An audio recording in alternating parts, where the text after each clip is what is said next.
join somewhere where you really like the people, you love the culture, you love the community, you love the values, and you're not going to join because they have an amazing house or anything. You're going to join because you love the people and the community. Yeah, I think one good thing about the Greek community and joining chapters and getting those leadership roles, you're kind of doing work for your chapter, but at the same time, you're also getting to work with your brothers and sisters and kind of have that great time. So even no matter what you're actually doing, it's a very fun time, opportunity. It doesn't really seem like work. I would say for the fraternity stories, there's a lot of opportunities for leadership roles. I know for my chapter, I served as president, as secretary, and now as treasurer. So like for smaller chapters, it's a lot of opportunities for different positions, because even though like smaller chapters might have a lot of roles, it kind of gives you an opportunity to kind of work in these different roles and fulfill different leadership skills. Another thing I think is awesome about the leadership opportunities within the Tri-Council is that you don't have to be a senior like a lot of us are to have one. For example, when I was a sophomore, I was the formal social, so I planned all the formal events for my chapter, as well as the environmental chair, so I worked with composting in the house. So there's like leadership roles in lots of different facets of life, and it's very important to you because if you're a sophomore, you're typically living in the house, and so you're working on something that directly affects your life, and I think it can really enrich your college experience having that leadership opportunity. I kind of want to touch on what Will was saying. MGLC, because our chapters are a lot smaller, your role, although you're defined by a role, you have a written title, like I'm president, and previously I was social chair and publicity chair, but you do so much more and you step outside of your role so often because we are so small and we have to do so much. It's kind of, you get a broader experience as a leader, and you really do develop your leadership. You really get to grow as an individual and really show all that you can do in many different facets of your organization.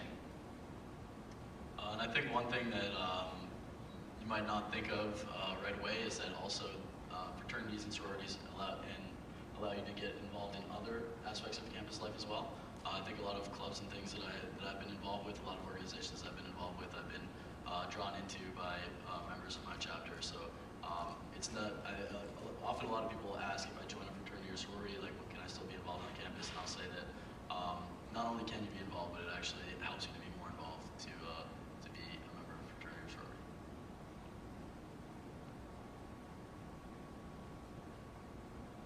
Go ahead. Hi, I'm Holly. I'm the president of Kappa Delta, and I'm a senior in information science.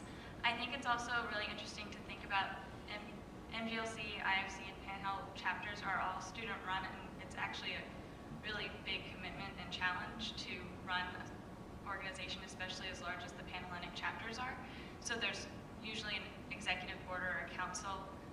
My council personally is about 10 people, and beyond that, we have all sorts of leadership positions. So almost half of our chapter is involved in some way in helping that entire organization run and function the way that it should, especially making sure that our house runs properly and that all of our programming gets carried through. We don't have some advisor or someone like that who's actually planning our events. We're doing it all ourselves, and that's a really cool, unique leadership opportunity you don't get many other places.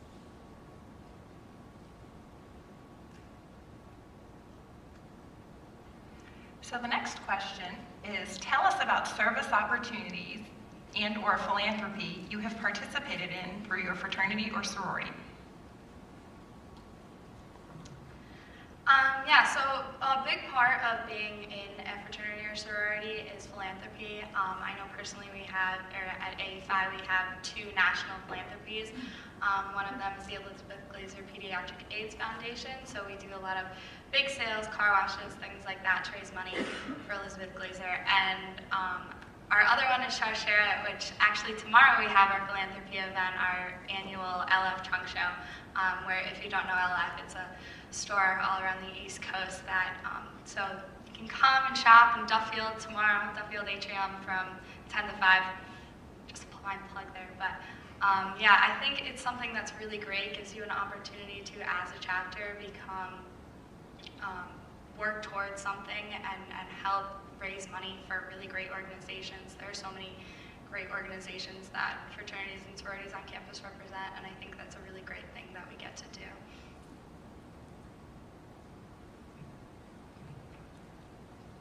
I'd just like to throw in out there that for us, our philanthropy, national philanthropy, is for the Avon Crusade, breast cancer awareness. And so coincidentally, this month, October, is that specific time of year when we raise a lot of money. We do a lot of service events, just especially for BCA. And you really do see the unity in the community to help out and try to raise money and really promote awareness for this core issue. And for us, we have multiple events throughout the semester to raise money for this cause.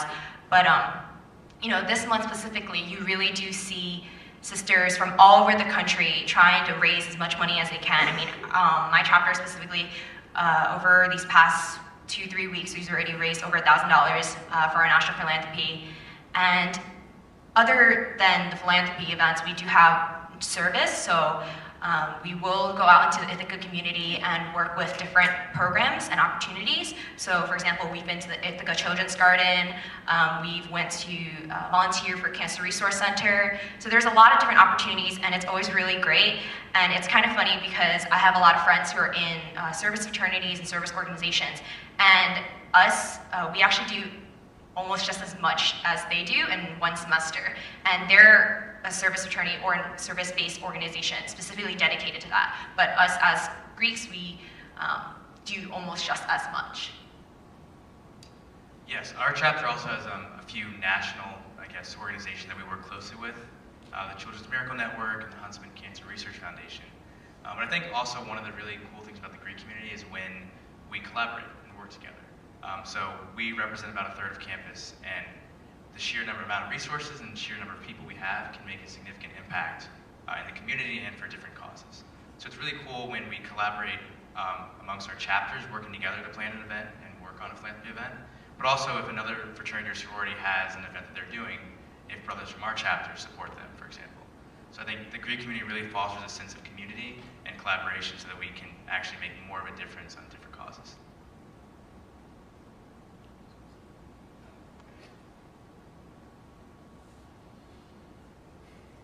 Yeah, so other than just the opportunities that are available, something I really found very interesting within my fraternity was that when I came in, I never did a philanthropy, I never did community service, I didn't find it fun. But when you are within a brotherhood or a group of people that you really care about, you have fun being around and hanging with, you actually like have fun doing these things. So like literally I would go to everything we have. We'll do Cornell sponsored events, like community sponsored events, we'll have our own big sales on campus or whatever. But just joining fraternity just helped me like have a sense of like opportunity and just service and philanthropy, which really helped me. And I think that's another thing that fraternities do and sororities is that they promote something that you would not normally do, which really help impact the community.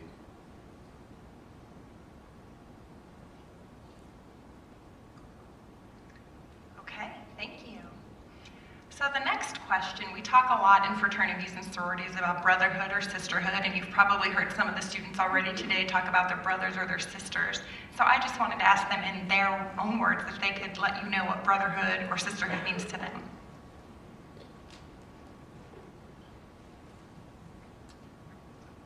So I think one of the largest feelings of brotherhood or sisterhood you get when you join any organization, because I know that most fraternities and sororities do this, is you get added to a lineage, or you get a big brother or a little brother or a big sister and a little sister when you take in new classes.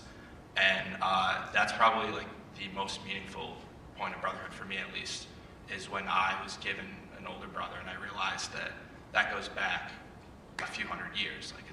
There's a line that goes that far back. You realize that this is something very significant that you're being brought into. And it's something that helps you go throughout the day. You have someone to look forward to, just like you would go talk to an older sibling or mentor a younger sibling. It's a pretty amazing experience.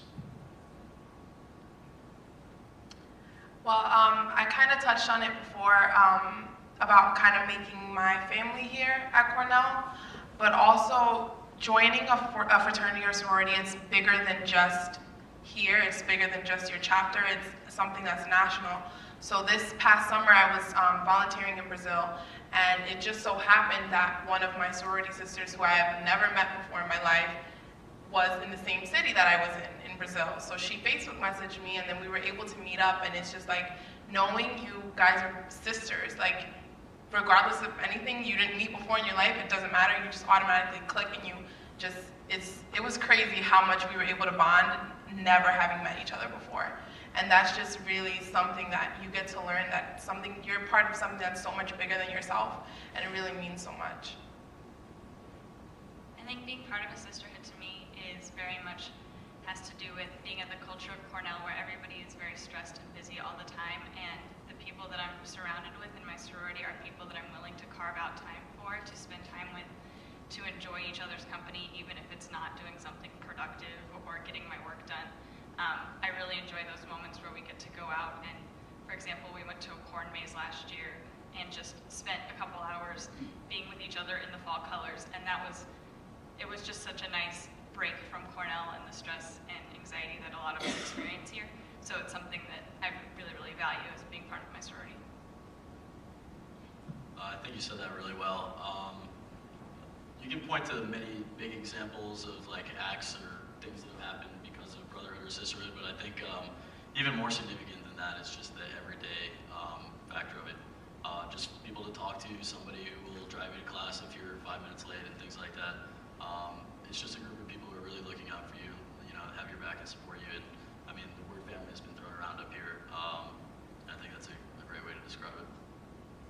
Yeah, I think kind of building off of these points, one thing at least we like speak about in our chapter is that brotherhood is a little bit different, more different than friendship. Friends are people you have that are there for the good times, but brothers, sisters are there when times are hard. We have those rough moments you need somebody to talk to when your day isn't going well, when you just need somebody to be there for you.